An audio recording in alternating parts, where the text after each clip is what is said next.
Great news, Jack Kirby's back. Welcome to THORsday Comics. I'm Tom Scioli, author of Jack Kirby, The Epic Life of the King of Comics and Fantastic Four Grand Design.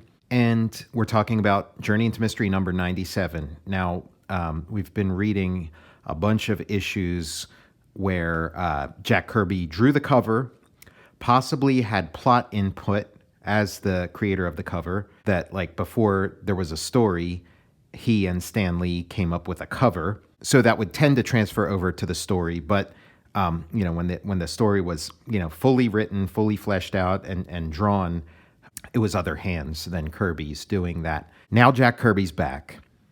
He's penciling it and co-writing it, Journey into Mystery number 97. Now the next bunch of issues are drawn by Don Heck, which makes me think that this issue was sort of like a deliberate, maybe course correction, that, Stan was unhappy with the direction the series was going without Jack Kirby's involvement and without Stan doing, fully involved in the scripting, instead, farming it out to other writers like Larry Lieber and like R. Burns. I mean, maybe they had gotten some bad sales reports, but I mean, just the quality of the book was not at the same level as the other Jack Kirby, Stan Lee comics in the line at the time.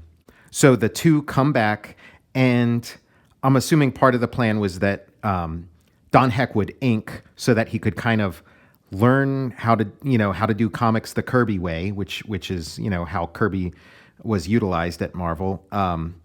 You'd bring in somebody who's going to take over the book as Kirby's inker, and then hopefully some of that magic would seep in, and then when Kirby leaves, hopefully it would still have a little bit of that. So I think that was the plan here. We can kind of see how that goes as we get to the issues after this, where it's pure Don Heck.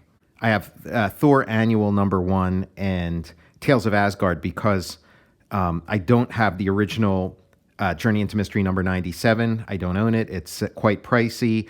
It was quite pricey even when I was, building my collection, 10 plus years ago. So there's a really nice reprint in here of the main story. And then Journey into Mystery number 97 is also the beginning of Tales of Asgard, which is, kind of the greatest thing that happened to the Thor series. It really, broadens the scope of the whole thing and just makes the whole comic that much stronger. And then elements of the Tales of Asgard stuff starts feeding into the main book.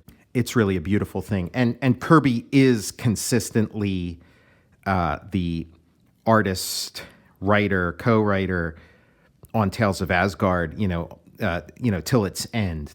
So I have the main story from here, and I have the Tales of Asgard story in here. So let's get started. The Mighty Thor battles the Lava Man. Written by Stan Lee, drawn by Jack Kirby, inked by Don Heck, lettered by Art Simic. And right off the bat, that is a dynamic Jack Kirby pose. But the Don Heck inking lends a very different quality to Kirby's work. It's not maybe the way we're accustomed to seeing Jack Kirby's work, but I like what he brings to it. I like the faces. That Thor's face doesn't usually look quite like that, and it's he looks very determined. He looks very much like a sort of action hero in the vein of Tarzan or something. Like Coletta, he kind of gives a sort of scratchy quality to Kirby that's nice. Right off the bat, this also feels like a Kirby tutorial. Like the story itself is a lot of fun. It's action-packed, but it feels like, okay, if Don Heck is going to take over this comic, and Jack Kirby was good friends with Don Heck, Stan Lee was good friends with Don Heck. If Don Heck's going to take over, Jack Kirby's going to, show him the tricks. So it's like start right off the bat with, intense danger, a quick little, sort of James Bond style, pre-credit scene almost. High stakes, high drama, high action, and then boom, right into the main plot. So that jet fighter is in trouble. I've got to do something before it crashes into the city. Boom, he's off. There's the pilot passed out. Plane's upside down as Thor rips the door off. That plane could have easily been right side up when Thor, rips the door off, but turning it upside down just heightens the drama. The tail of the plane straight down, and then boom, Thor rescues him. He, thanks him. He's carried away in a stretcher, and boom, I can't stick around. I gotta go. And it reminds me of when John Romita took over on Daredevil, and Jack Kirby laid out the first couple pages, and it's like, Daredevil getting changed into his costume in like the most forceful way possible, and then jumping out the window and straddling two cars. It kind of feels like that. It's like Kirby's like really pouring on the high action after a bunch of kind of silly comics stories, the sort of stories you'd expect to see in a comic book from the 50s or 60s. Now we're back to like pure Marvel. This is a Marvel comic, and Kirby was doing Marvel comics over at Fantastic Four and over at Hulk, while other people were doing Thor, and Thor was just kind of lagging behind. But Kirby comes back, and this is like a full-on Marvel comic. He lands on top of the building, slams down his hammer.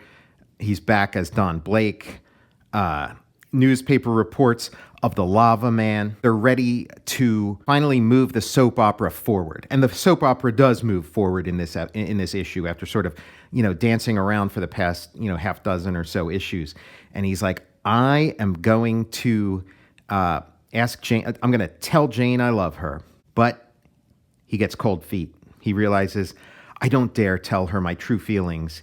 If by some wonderful miracle she should agree to marry me, I would have to reveal that Thor and I are one and the same. And that secret is not mine to divulge, not without the permission of Odin, my father, Lord of the gods of Asgard. She can tell that he was about to say something like that to her, and then he backed off. And you've wanted to say it to me for months. I can feel it, but why don't you? Oh, Jane, my darling, if only I could. But give me just one more day. There is one thing I must do first, and then... Yes, doctor, I know. There is always just one more thing. Well, a girl can't wait forever, Don Blake. Not for a man who hasn't enough gumption to speak his own mind. Good night, doctor. So then he sits down in his most comfortable chair, and as he sits, his walking stick bangs down. He turns into Thor. Now, this is really cool. This is like, Kirby's... Kirby talks about how when he made comics, he felt like he was making cinema with his drawings, and you really feel it here. Thor's looking out the window. Noble Odin, show thyself to thy son. I summon thee, O my immortal father. And then we have this great reverse shot where we see what Thor's seeing, and it's Odin's face in the window in the rainy night. My heart is torn with love, my father. I crave permission to marry a mortal girl, the nurse of Dr. Blake, the one known as Jane Foster. Have you taken leave of your senses? The god of thunder marrying a mortal? It is impossible. Petition refused. My father, wait, hear me out. You must... Too late. He has gone. Now, Thor's relationship to Odin and the way that his, desire to marry Jane and all that has to be run past Odin feels so much like the Richard Donner Superman and Superman 2, especially the Richard Donner cut of Superman 2, but also the one credited to Richard Lester, which Donner still did a tremendous amount of work on.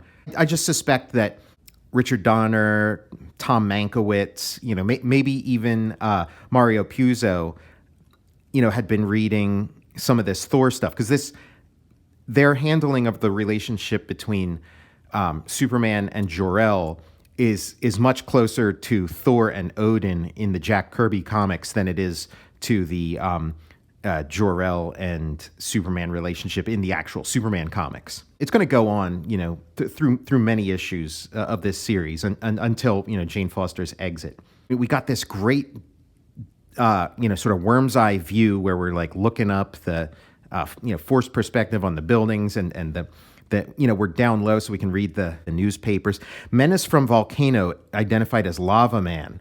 First photos of strange creature from under Earth's surface. Havoc widespread. Thousands flee. Rally troops to stop Lava Man. So, letting this emerging threat. We haven't seen hide nor hair of Lava Man yet, but he's getting built up, from the periphery, which is sort of a Kirby storytelling staple, writ large with the coming of Galactus. So, I mean, here's this like anguished pose. He has never refused me before. I cannot give her up, and yet I must. And then Loki's back in Asgard, gloating. Now is the time for me to strike against the hated Thor. Now when his heart is heavy, when his hand will be unsure. But I am still a prisoner of Asgard, unable to leave. Again, I must find a cat's paw, an agent to do the task for me. But wait, that devastated area below. It is the work of a new menace who has appeared upon Earth. A menace known as the Lava Man. I had forgotten about him, although it was I who brought him to the surface as a sinister prank when I mentally caused a long-dead volcano to erupt. I shall watch in amusement as he defeats the heartsick Thor. I mean, I'm assuming this is, retro continuity, that he's the one who brought Lava Man out. I'm assuming that didn't happen in some other issue of Marvel Comics, that it happened in him saying it right now, that this is, the first we're learning of it, implying backstory. Doctor, may I speak to you for a moment? Jane, I was just thinking of you. I was trying to come to a decision. I'm afraid it's too late for any decisions now, Doctor. I'm leaving. I have accepted a position as nurse with Dr. Basil Andrews. Andrews? That wolf who has always tried to date you, to take you from me? Why? Why, Jane? Because I know what you wanted to ask me, Don. And I know how I feel about you, and I won't take the chance of saying yes to a man who is too weak to speak his mind. Then this is goodbye, Jane.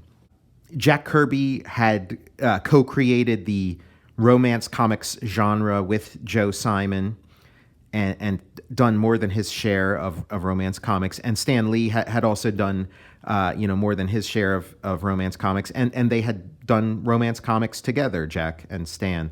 So, I mean, this is, sort of a plot straight out of that. So this is, one of the elements of the Marvel formula is soap opera, and they had been doing that sort of soap opera in the romance comics. We're moving this ongoing story forward a notch. Like, she sounds serious about leaving. She hasn't left yet, but she sounds pretty serious, and it's never come to that before. He's had other times where he was close to telling her his feelings, but this is the first time she's said, I've had enough. So now here's the army getting ready to fight the Lava Man, like a Godzilla movie or something. The military sort of comes in first, and when they fail, then, extreme measures are required. And in a superhero comic, it's, the superhero to intervene. Humans, this is my final warning. Evacuate the cities, take to the sea. I claim all the dry surface of Earth for the lava people. So Lava Man is kind of like a, lava-y submariner, which isn't a bad formula, okay, Submariner is the water version, so here's the lava version. Here, he looks super cool, all that, crust and stuff. Kirby is great at drawing human figures that seem to be made out of stone. Think of Darkseid as a quick example. Think of The Thing. And Lava Man looks a lot like a self-portrait. He looks a lot like Jack Kirby there, at least in that panel. And he's demonstrating his powers. He's, melting their weapons. And then, boom, Thor's in the mix. He's got that hammer pulled back. It's still got the long handle. We're not at the classic length handle yet. Lava Man is in this wide straddled position. Kirby was really the only one doing this. Slams down the hammer, and then he's gone. And then we get a voice from above, Loki taunting Thor. You hear correctly, despised one. Loki is watching, and I applaud the fact that you have at last met your match. Ugh, not yet, god of evil. The final blow has yet to be struck, the final note yet to be sounded. Just very epic. I love the point of view, and that he's got to fight this elemental monster coming up from the depths of the earth, and then while being taunted by a sort of sky god, yelling at him from above. And Thor kind of turns into like one of Jack Kirby's gymnast characters, like Captain America or the Guardian, sort of swinging from flagpoles. This seems like much more like something Spider-Man or Daredevil would do, but Jack Kirby did his share of those kind of superhero acrobatics. We don't see it too much in Thor. Thor's much more of like a powerhouse and a brawler, and less of sort of an elegant gymnast. But there you have it. And what a great cutaway! Thor throws his mallet, down into the sewers. Just really beautiful design work there. I love it. Kind of reminds me of, I had just reviewed Mr. Miracle #2, and it kind of reminds me of when Mr. Miracle gets pulled into the X pit, and that now the hammer's coming right at the Lava Man, and Lava Man jumps out of the ground to avoid it. Comes back to Thor. He throws some kind of big magma ball at Thor that kind of, tangles him up, gloats again. He's definitely got Jack Kirby's haircut. Looks a little more monstrous than that previous panel, but still, you can kind of see, Jack Kirby as maybe the starting point for this, this design. Jack Kirby's, looking in the mirror, and then like Lon Chaney Sr., kind of like mentally applying, monster makeup to himself, drawing that. Thor makes his way out to like an electrical pole, and it gets a jolt there, kind of makes me think of Batman versus Superman in Dark Knight Returns, which was much closer to a Kirby-esque Marvel comic than it was to anything DC ever produced. Thor starts swinging his hammer, and then the Lava Man turns into this like giant stone statue, which I think is a nice kind of lyrical touch drawing right here, and the way it's colored is great, and it's tipping over, ready to crush Thor. Thor swings his hammer around there, and it starts spinning, lifting him into the air. Hammer comes back, just really action-packed. And then he sends him back down into the volcano. And then Thor smashes another mountain or whatever, smashes the bits to sort of bury Lava Man back in there. And, it's all wrapped up. He's back in New York, Central Park there. When he comes back to the office, Jane, Dr. Bruce Andrews, what? I'm glad you've come, Don. I was waiting for you. I didn't want to leave without saying goodbye. Jane is going to work for me, Blake. I'm sure you understand. Jane, I know I've no right to insist, to plead, but it's too late for that now. I waited, hoping you'd return, hoping you'd finally say what I've longed to hear. But while the city was threatened by the Lava Man, you didn't even care enough to find me. Dr. Andrews drove me to the suburbs, looked after me. A woman wants a man, Dr. Blake, not a timid mouse. And so I'm leaving. Don't worry, Blake. You'll find another nurse. After the two have departed, a bitter figure stares sadly out the window, thinking thoughts that no human would ever suspect. Of all those who walk the earth, Thor is the mightiest, and yet I'm powerless to win the one prize I want more than any other. Is this to be my destiny? Must the Thunder God live out his days alone? So, man, great ending, great progression of the soap opera plot, which, traditionally in comics, up to this point, the stories did not move forward. They would always sort of reset to the same basic position, which, Thor, had largely been doing, especially in those non-Kirby issues. But now Jack's back, Stan is back in a more full capacity, and they're doing, the kind of stuff that made them famous. They're delivering a super action epic with, human drama that progresses from issue to issue. So it'll be interesting to see how this story plays out in future issues, especially how it plays out in the short term under the tenure of Don Heck. I haven't read, I don't think I've read any of those comics before, the solo Don Heck Thors. I'm back fully on board and invested in this comic. And even if the main story stinks, for the next bunch of issues with Don Heck, we've still got the Tales of Asgard. So that's great. Tales of Asgard with Kirby. That's more than enough for me. So let's move on to the Tales of Asgard backup that would have appeared in Journey into Mystery number 97. Here's the first ever Tales of Asgard, and it's reprinted in this Tales of Asgard special.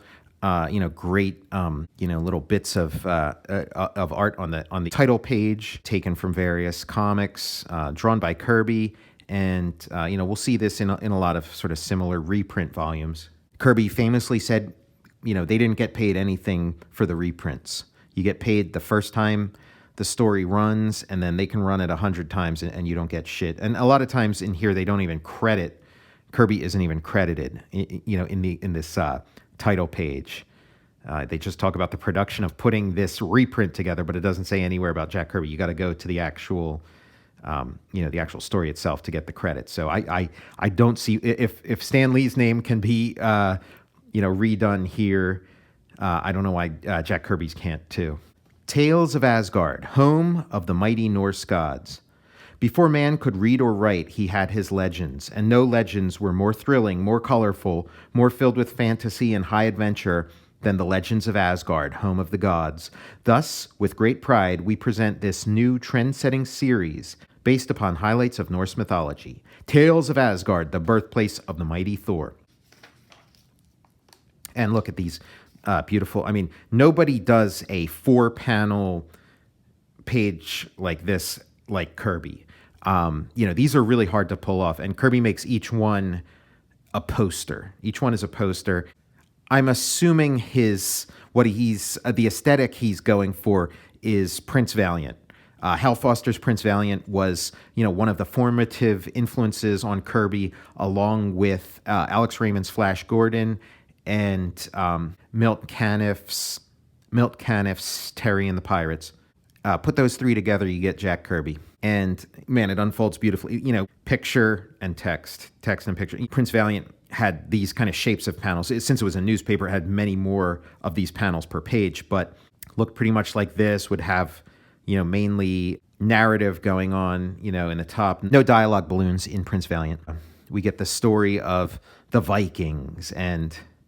Yes, such are the Norsemen, the brave, stout-hearted warriors who chanted the legends of Asgard around their campfires, who created heroes and gods and demons which still fire the imagination of men. So here's a bard, telling stories, and now these are the stories he's telling. To the Norsemen, their legendary characters were either all good or all bad. Their good gods were called the Aesir, and they fought for ages against the totally evil frost giants.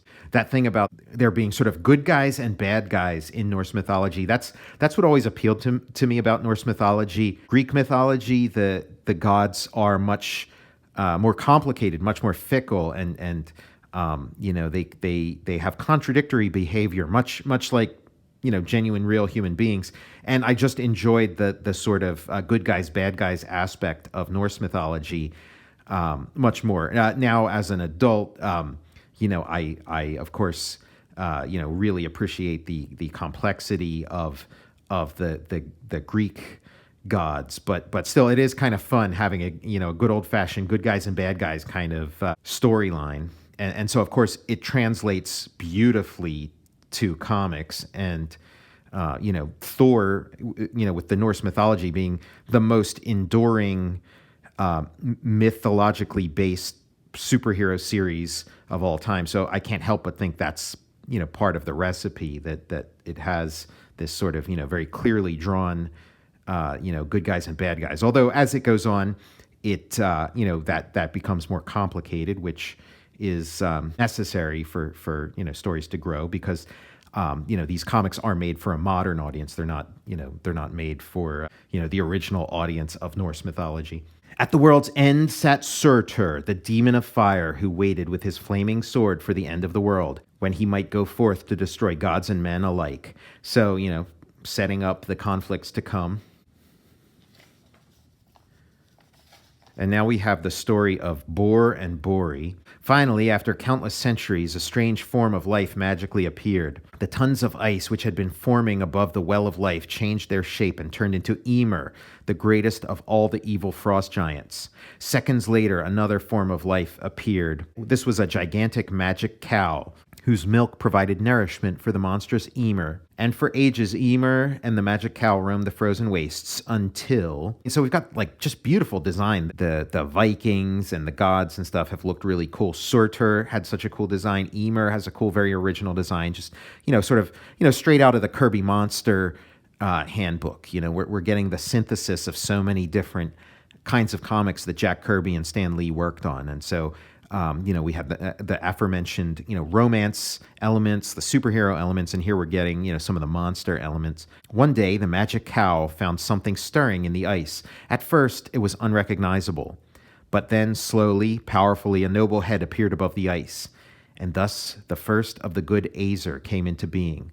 Look well at him, look well at the one called Bori, for those who follow him shall be gods. Now, I think in the mythology, the cow licked the ice and kept licking and licking until Bori kind of like emerged from the cow licking. But I feel like in this sort of post-comics code era, they might have some objection to a lot of tongue wagging and licking and stuff. You never know what might bother them.